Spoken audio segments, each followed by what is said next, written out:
Okay. Hello. So beginning where we left off last time, I believe it's more or less a section or chapters. It's more so divided up into like sections. Has a number here, so it's numbered four. Number four, formation of the calyx. Calyx. Calyx. Okay. 31. We often find this transformation occurring rapidly. In this case, the stem, suddenly lengthened and refined, shoots up from the node of the last fully formed leaf and collects several leaves around the axis at its end.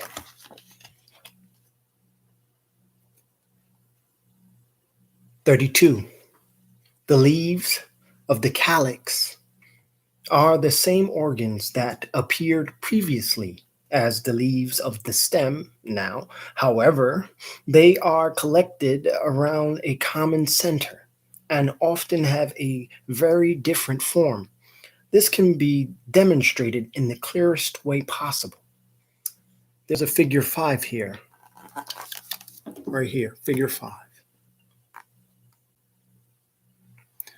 Under figure 5, it says original sketches by Goethe showing development of stems from nodes and leaves. Left, contraction of stem leaves to the calyx. Center, succession of nodes. Right, node with leaf. So it has an explanation of the left, the center, and the right.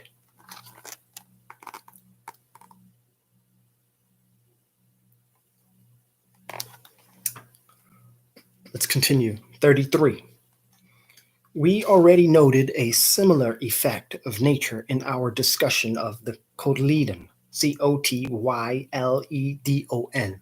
I'm going to call it cotyledon. We already noted a similar effect of nature in our discussion of the cotyledon, where we found several leaves and apparently several nodes gathered together around one point.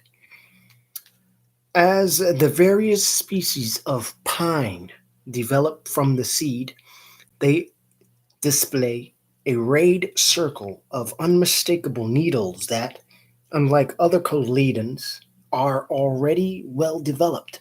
Thus, in the earliest infancy of this plant, we can already see a hint, as it were, of the power of nature, which is to produce flowering and fruiting in later years.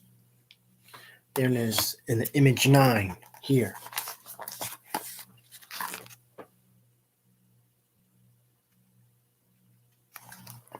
Image 9, under it, it says tiny seedling of lodgepole pine, the Pinus contorta, Pinus space Contorta. The tiny seedling of lodgepole pine, exhibiting a circle of extended cotyledons.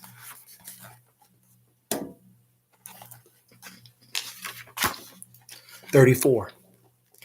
In several flowers, we find unaltered stem leaves collected in a kind of calyx right under the flower. Since they retain their form clearly, we can rely on the mere appearance in this case, and on botanical terminology, which calls them folia florilegia, flower leaves." And there's an image 10 here. And under image 10, it says cornflower, Centaurea montana, with an urn-shaped calyx beneath corolla.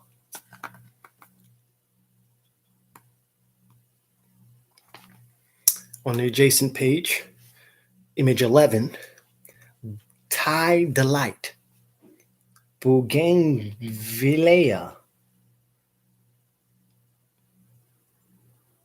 Bougainvillea, Bougainvillea, or the tidalite, with leaf-like bracts collected around the tubular flowers. Let's look at these.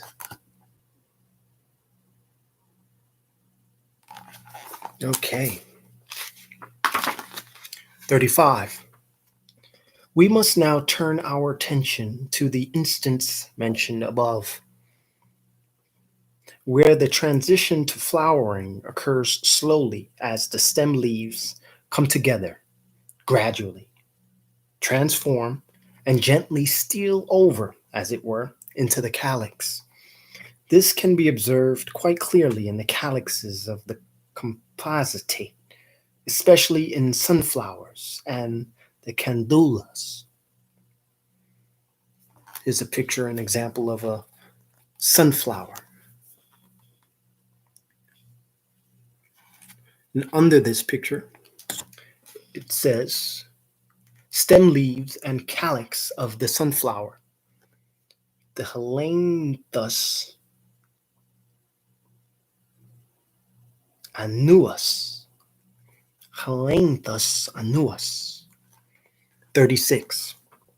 Nature's power to collect several leaves around one axis can create still closer connections, rendering these clustered, modified leaves even less recognizable, for it may merge them wholly or in part by making their edges grow together. The crowded and closely packed leaves touch one another everywhere in their tender state, anastomose through the influence of the highly purified juices now present in the plant, and produce a bell-shaped or so-called single-leaf calyx, which betrays its composite origins in its more or less deep incisions or divisions. We can see this if we compare a number of deeply incised calyxes with multi-leaved ones, and especially if we examine the calyxes of several compositate.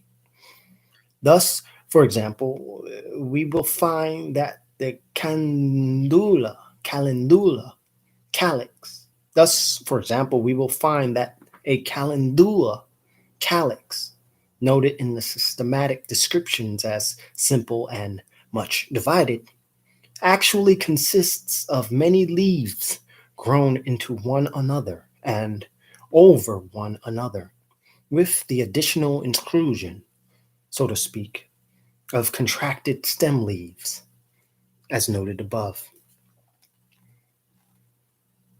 or in our case, before. Then under that is a photo. Let's take a look at that.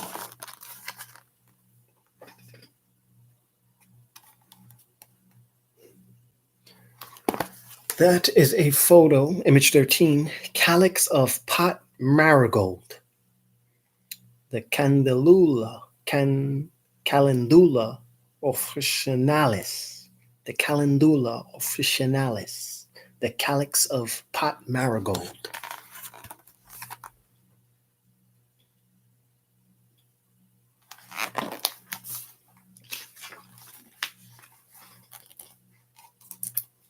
(37) In many plants, the arrangement of individual or merged sepals around the axis of the stalk is constant in number and form. This is also true of the parts that follow. Biological science, which has developed significantly in recent years, has relied heavily on this consistency for its growth, stability, and reputation. The number and formation of these parts is not as constant in other plants, but even this inconsistency has not deceived the sharp eyes of the masters in this science. Through exact definition, they have sought to impose stricter limits, so to speak, on these aberrations of nature. 38. This, then, is how nature formed the calyxes.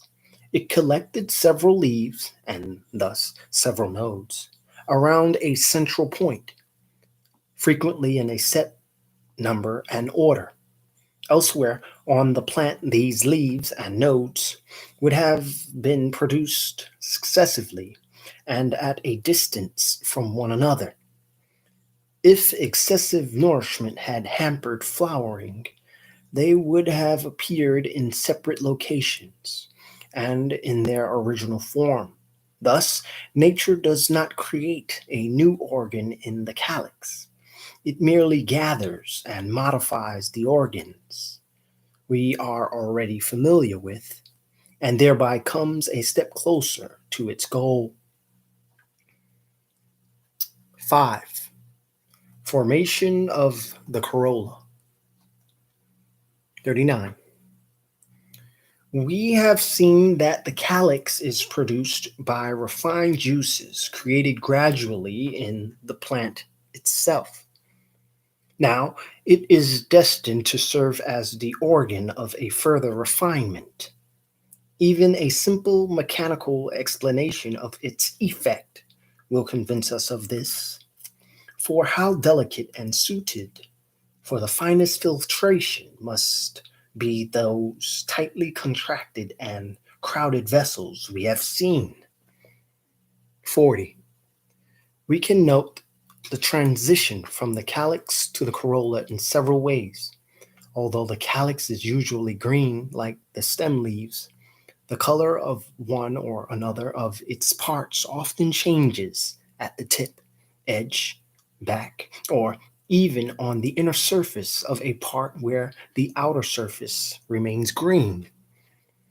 We always find a refinement connected with this coloration.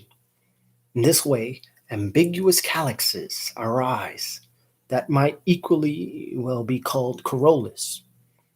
Then it references images 14 and 15. So let's take a look at images 14 and 15. Here they are.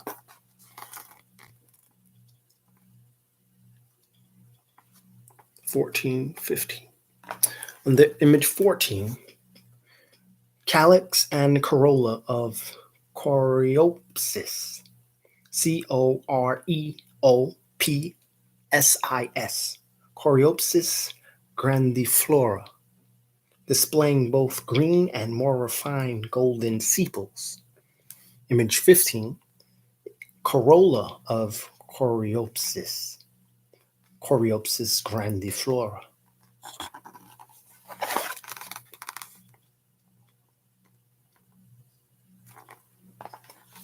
Let's continue.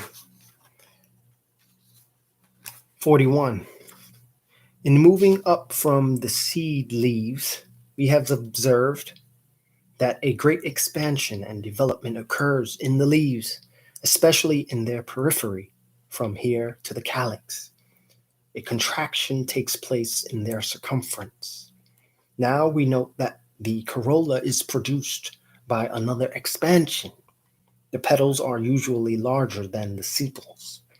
The organs were contracted in the calyx, but now we find that the purer juices, filtered further through the calyx, produce petals that expand in a quite refined form to present us with new, highly differentiated organs. Their fine structure, color, and fragrance would make it impossible to recognize their origin, were we not able to get at nature's secret in several abnormal cases. 42. Within the calyx of a carnation, for example, there is often a second calyx. One part is quite green, with a tendency to form a single leaf, incised calyx. Another part is jagged, with tips and edges transformed into the delicate, expanded, colored, true beginnings of petals. Here we can again recognize the relationship between corolla and calyx. 43. The relationship between the corolla and the stem leaves is also shown in more than one way. For in several plants, the stem leaves show some color long before the plant approaches flowering. Others take on full coloration when flowering is near. Image 16.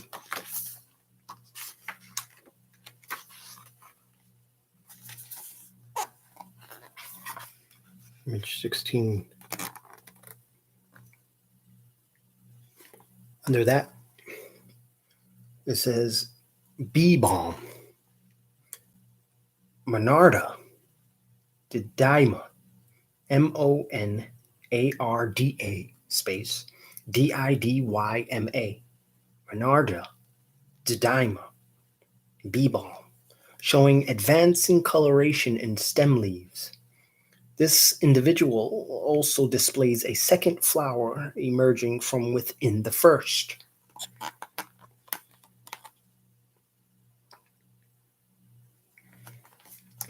(44) Sometimes nature skips completely over the organ of the calyx, as it were, and goes directly to the corolla.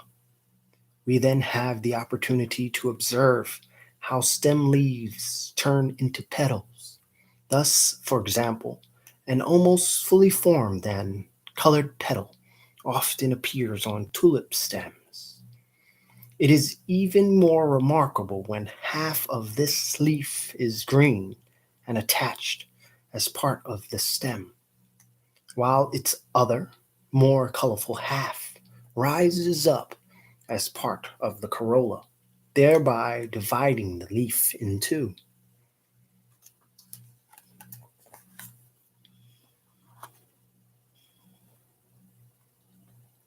Under this image, 17, says transition from stem leaf to petal in tulip, tulipa.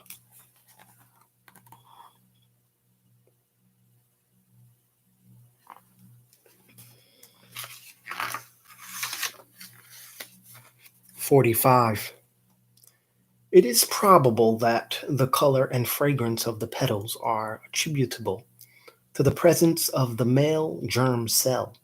Apparently, it is still insufficiently differentiated in these petals, where it is combined and diluted with other juices. The beautiful appearance of the colors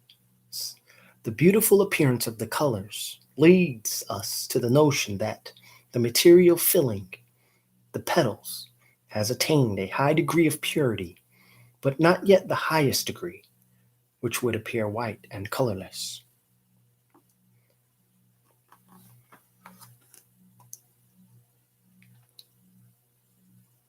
(6) Formation of the stamens. 46. This becomes even more probable when we consider the close relationship between the petals and the stamens. Were the relationship between the other parts so striking, well-known, and undeniable, there would be no need for this discourse. 47. Sometimes nature shows us this transition in an orderly way, for example, in the canna and other plants of this family. A true petal, little changed, contracts at its upper border, and an anther appears, with the rest of the petal serving in place of the filament. Image 18.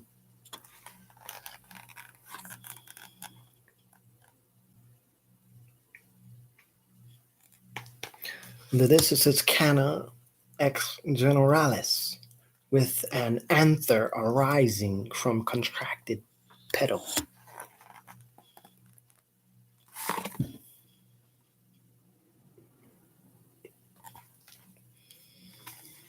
48.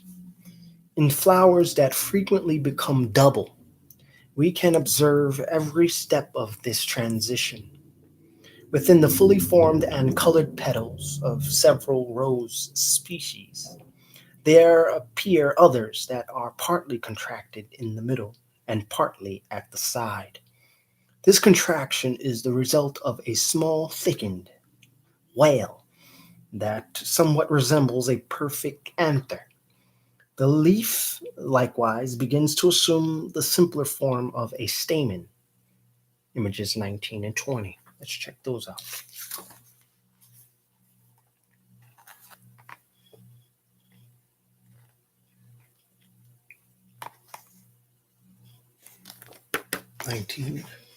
Under image 19, image 20, full and contracted petals of a damask rose. Rose damascena. Rosa damascena. Damascena. Rosa space damascena. Showing the relation of petals and stamens.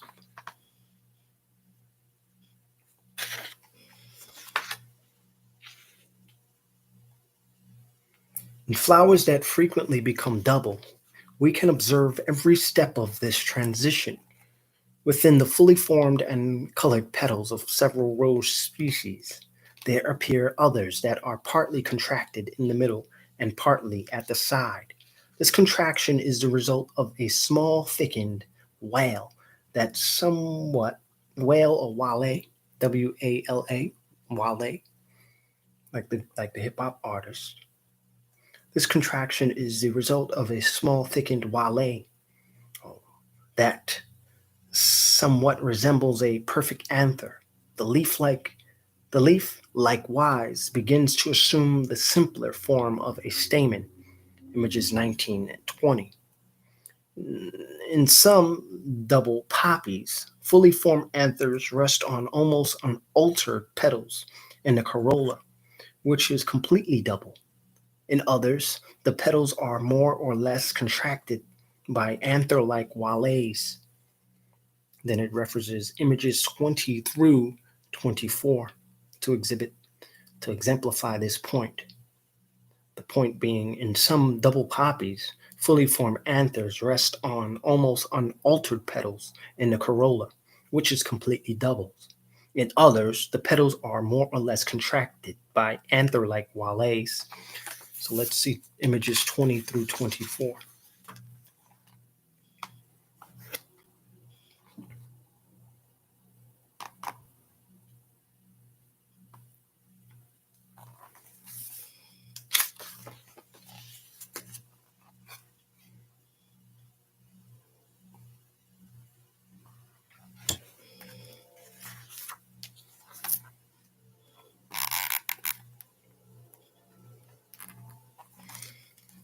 Images 21 and 22, double poppy, Papaver Reyes, displaying full petals, Papaver space Rhoeas, displaying full petals.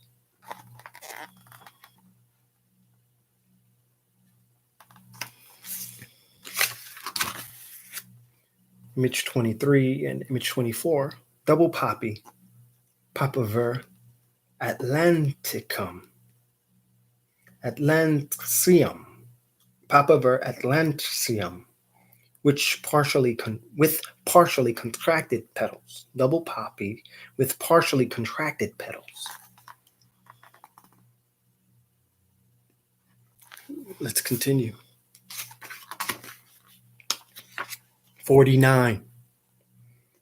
If all the stamens are transformed into petals, the flowers will be seedless. But if stamens develop even when a flower becomes double, fructification, F-R-U-C-T-I, fructification. You ever heard that word before? Fructification? Okay, 49.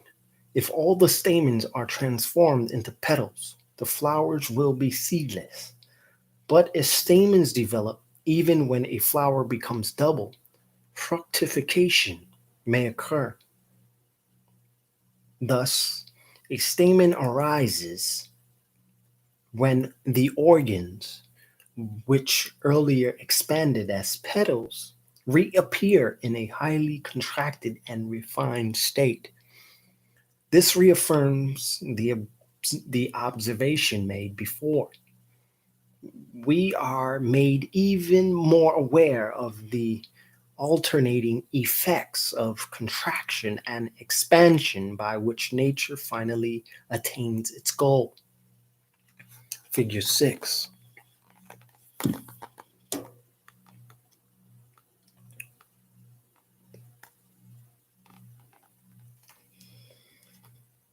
Successive transformation of petal into stamen in white water lily, the Nymphaea alba. I want you guys to keep something in mind. This Goethe was a poet, nothing short of a genius, poet first and foremost, a writer amongst other things. And this is something that he wrote, an essay, very relaxing, very poetic, an observation nonetheless. And some people have noted that the conclusions that he tried to draw were not correct. But I am reading it for its poetic value, and there is some truth to be found in it. So take from it what you will. And I'm also trying my best to make it easier to take from it what we will, that hopefully being the good. I'm trying to tease out the good that is in it. Uh, of course, not leaving the poetic aspect on this table, too. So I'm trying to relay the poetic aspect of it first and foremost. And in its purest form, the poetic relaxing element of it, uh, perhaps beauty of form is perhaps the most we can take from it. But I believe that there's also other things, if not only that, can be taken from it. Okay, but I want to read 49 and 50 again. If all the stamens are transformed into petals, the flowers will be seedless. But if stamens develop even when a flower becomes double, fructification may occur. Thus, a stamen arises when the organs, which early expanded as petals, reappear in a highly contracted and refined state. This reaffirms the observation made above. We are made even more aware of the alternating effects of contraction and expansion by which nature finally attains its goal.